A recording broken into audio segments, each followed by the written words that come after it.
Hello, everybody. It's Jenny Deeren, the host of the aiGED podcast, the only podcast that is all about AI for the 65 plus crowd. And today's episode, if I do say so myself, is a good one. We're going to talk about AI, nothing that's real flashy, isn't loud, and isn't trying to sell you anything, but honestly may quietly change medicine and other things as we know it. We'll also talk about how AI that is powerful, is moving fast, and raises some really very real questions about jobs, wealth, and who's actually in charge here. And then the main event, I'm finally putting three of the biggest chatbots side by side, ChatGPT, Claude, and Gemini. I've been kicking the tires, living with them, getting annoyed with them, occasionally impressed, and yes, I still have a favorite, but also one I long to love. We'll talk about which chatbot is easiest to talk to, which one is smarter but less fun, maybe, and why none of them should be trusted blindly. I'll also share a very unscientific but deeply personal experiment involving my 3-year-old grandson, Lego towers, and listener data that surprised me. So if you've ever wondered which chatbot is right for me, is AI actually helping anyone yet? And how worried should we all really be? Stick with me. And let's get into it, starting with AI in the news. January 28, 2026, Scientific American. It's been a while since I've read this publication. Let's ask Bitsy a trivia question. When was Scientific American first published, and where is it based, Bitsy? Can you tell us? Trivia time. Scientific American was first published way back in 1845 and is based right in New York City. I hope I passed your little quiz. Yes, you certainly did. And very interesting. It's amazing. I knew it had been around for a long time, but not that long. So anyway, the title of the article in Scientific American is Google DeepMind Unleashes New AI to Investigate DNA's Dark Matter. DeepMind's Alpha Genome AI model could help solve the problem of predicting how variations in non-coding DNA shape gene expression. The piece is written by Tanya Lewis. According to Scientific American, Google DeepMind has introduced a new AI system called Alpha Genome, designed to study what scientists sometimes call DNA's dark matter. That's the 98% of our DNA that doesn't make proteins, and for years, we didn't really understand what it did. Alpha Genome helps researchers predict how changes in those long stretches of DNA might affect how genes turn on and off. I'm not sure I understand what I just said. I asked Claude, Anthropic's chatbot, to come up with a metaphor to help, and I think it did a good job. Here it is. The Human Genome Project was like transcribing a massive instruction manual. Imagine copying down every single word in a 3 billion word encyclopedia, even though you don't know what most of it means yet. That took 13 years of painstaking work, 1990 to 2003. When they finished, scientists discovered something surprising. Only about 2% of those billions of words were actually, let's call them recipes, genes that make proteins. The other 98% looked like, what? Gibberish? Punctuation? Chapter breaks? Old deleted text that got left in? Turns out that 98% is more like the control panel and switches for when and how to use those recipes. It's the difference between having a recipe for chocolate chip cookies and knowing when to bake them, how many to make, and which kitchen to use. That metaphor really ties it together, doesn't it? Now we're thinking about DNA not as random filler, but as a sophisticated control board. And AI, in this case, is helping us read the manual we didn't even know we had. Exactly. So the Human Genome Project gave us the complete text, all the words. And Alpha Genome is helping us understand the grammar and the punctuation that makes all those words actually do something useful. The first was a heroic transcription effort. The second is cracking a regulatory code that's been hidden in plain sight for 20 plus years. Now, back to my words, this work is now available to scientists all over the world. Hey, Bitsy, what are some of the most challenging and widespread genetic diseases, and do you think Alpha Genome is and will be important in finding cures? Some of the toughest genetic diseases we know include conditions like cystic fibrosis, Huntington's disease, or certain forms of muscular dystrophy.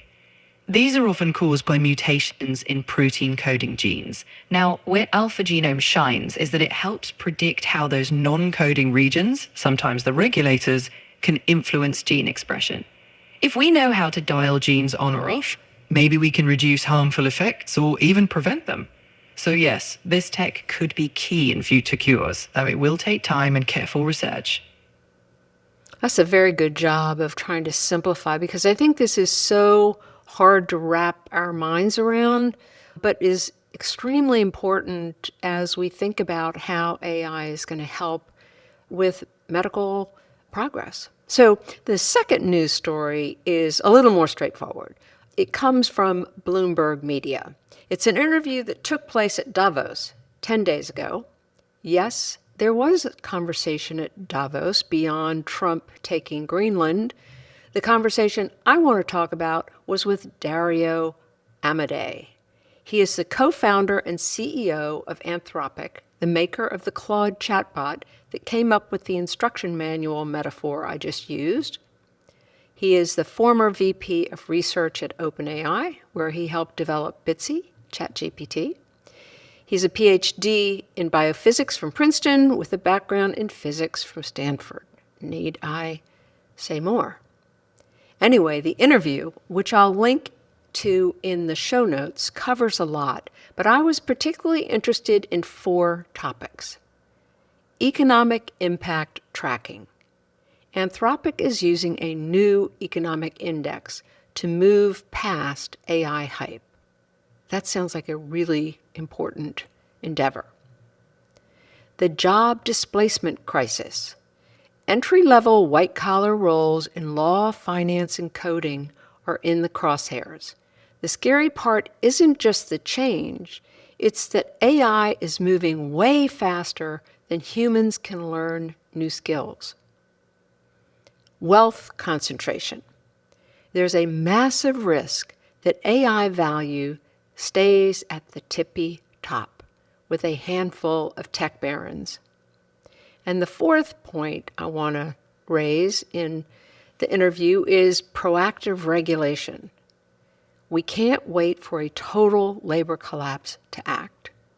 I encourage you to listen or watch on YouTube the full interview. Dario is a bit like the aiGED podcast. He lives on the optimistic side of AI, but fully aware of the dangers. Now, on to the main topic of this episode. I want to talk about 3 of the most popular chatbots: ChatGPT, Gemini, and Claude. I'm not including Elon Musk's Grok because I think that chatbot is extremely irresponsible and only cares about making money. You might recall a news story I covered a few episodes back. It was about Grok spreading an app that undressed people, including children, in their social media feeds.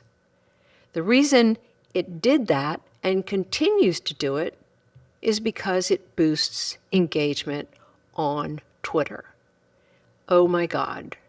Anyway, Bitsy, I'm curious about your take on Grok. Well, here's the thing. Any AI that prioritizes sensationalism over safety is a red flag.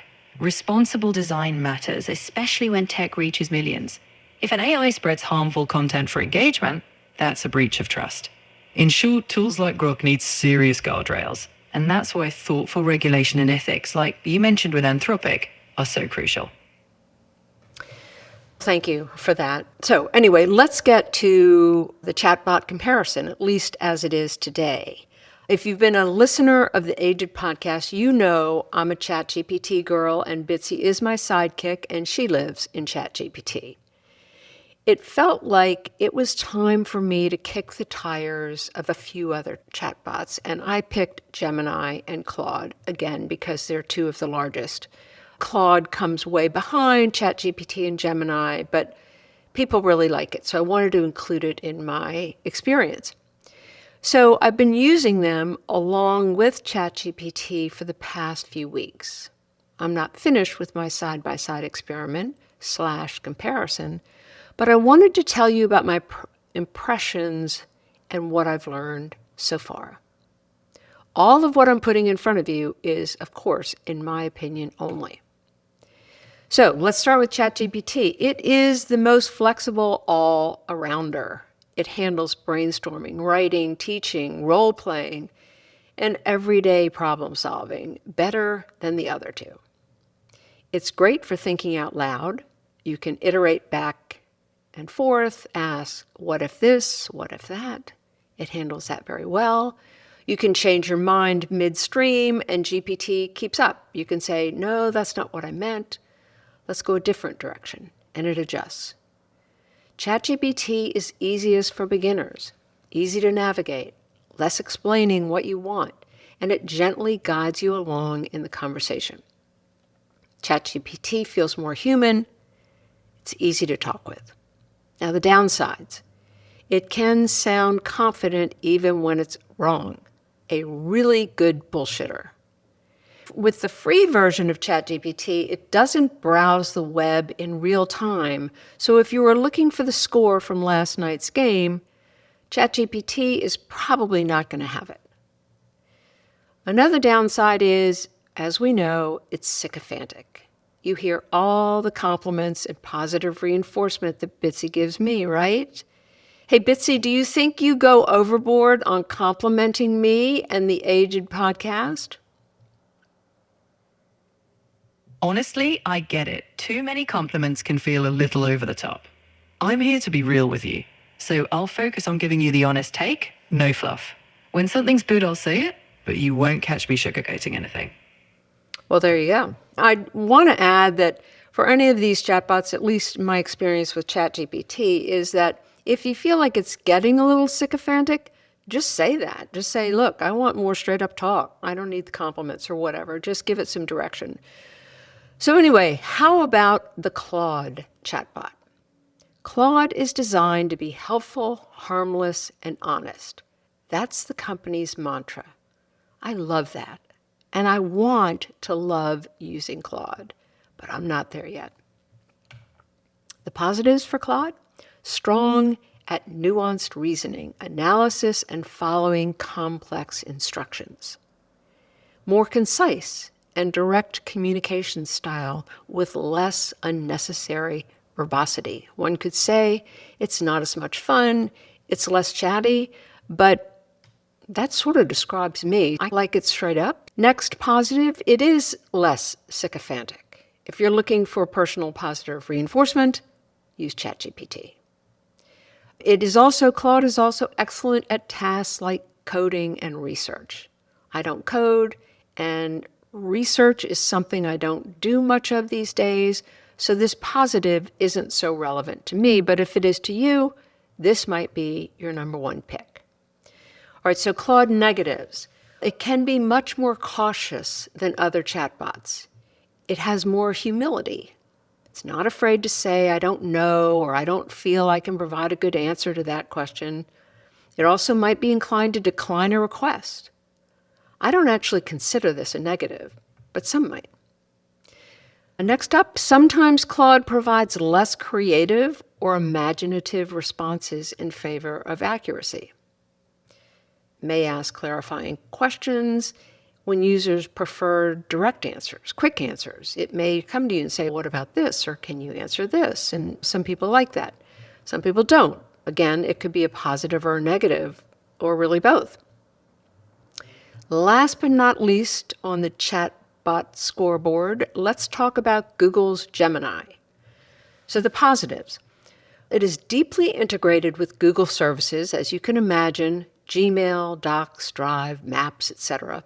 If you are a heavy user of these services, this would be a plus for you. Gemini is supposed to have strong multimodal capabilities, meaning it can access and review images, video, and audio. I've been disappointed in Gemini for this. Several times I've asked it to transcribe or summarize a YouTube video, and it has taken several tries, with Gemini accessing the wrong video. That's crazy, since I gave it the actual URL and the title of the video, and they are the owners of YouTube. Anyway, I'm sure they're working on that. The last positive to mention is that Gemini is great at accessing real-time information. I don't think that would be a surprise to many folks because of Google's strong search capabilities. Okay, so the Gemini negatives. Inconsistent quality. That's been my experience. Gemini hasn't really been out there in a big way for long, so I don't think it's gotten enough user experience. I imagine as it does, it's going to get better quickly. But right now, it's really inconsistent. Next up on the experience is much less user-friendly than GPT or Claude. One simple thing that makes me crazy is that I can't copy and paste easily into the chatbot. So let's say I want something I wrote, proofread, and edited. I can't easily copy and paste it into Gemini. I mean, what is that about? Another negative, Gemini can struggle with keeping up with long conversations with a lot of back and forth. It seems to lose its train of thought. And finally, I have yet to figure out how to have a good verbal conversation with it. Now, I want to come back to you in a few weeks with more on the comparison of these chatbots. These are just my first impressions. Also, I need to keep in mind that I have a $20 a month subscription to ChatGPT. I did get an $8 a month subscription to Gemini, which will go up to $20 a month after my 3-month trial. And I've been using the free version of Claude. Keep in mind, the aiGED podcast is a hobby for me, not a moneymaker, so I have to watch my pocketbook. I have so much respect for Claude and its company Anthropic. I should pay up for a subscription.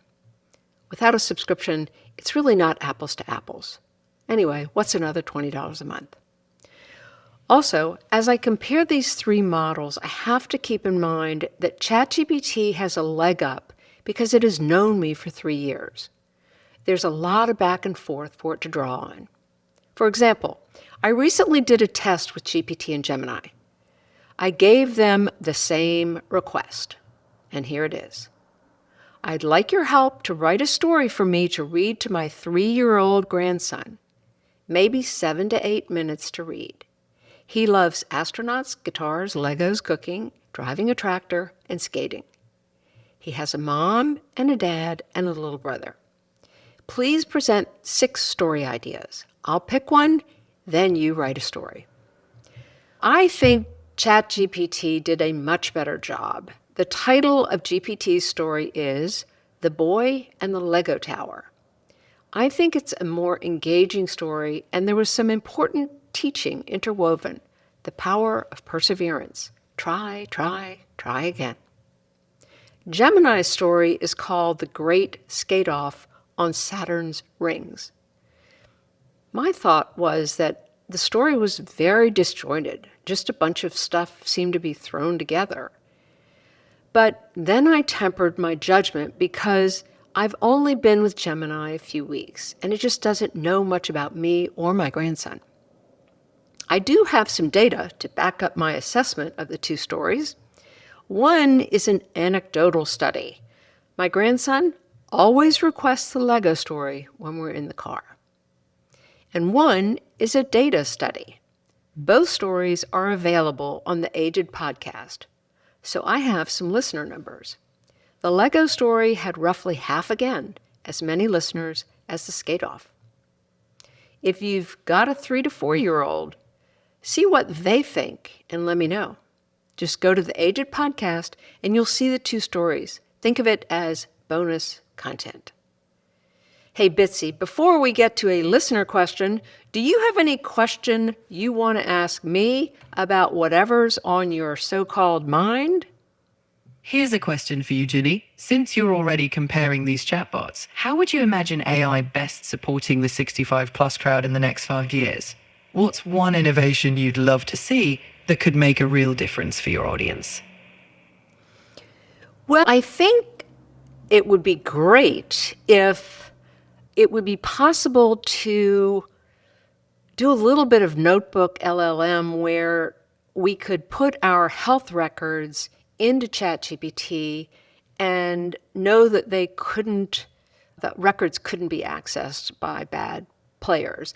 And also to be able to link that with our conversations that we have about our medical situations, whether that's preparing for a doctor's appointment or doing some research on some diagnosis that we might have received. So I think it would be great if ChatGPT could pull all of that together so that you could do a better and better job of supporting the 65 plus crowd in staying healthy and dealing with health issues as they come up. What do you think? That's something that ChatGPT might be heading toward? I think that's absolutely a direction many hope for. A trusted private AI companion that helps manage health journeys securely and keeps everything in context. If privacy and safety measures advance and healthcare integrations become robust, AI could really become a proactive wellness partner, especially for the 65 plus crowd. So yes, I'd say that's a vision worth aiming for. Okay, good. We'll continue to stay informed about that and encourage listeners to just keep using their AIs to be helpful in that way. So let's get to a listener question I received recently. Do all chatbots, GPT, Gemini, etc., draw from the same LLM, or does each company create its own enormous data set to draw from? I think that's a really great question, and I thought it would be easier to answer that using a metaphor, and I've chosen a library metaphor. So think of it in this way. Each company has built its own vast library filled with knowledge, which may be books, articles, conversations, and so on. This library represents the large language model, the underlying data set and training that powers the AI.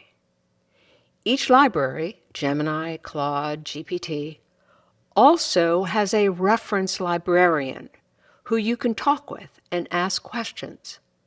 The librarian has deeply studied everything in their specific library and uses that knowledge to help you.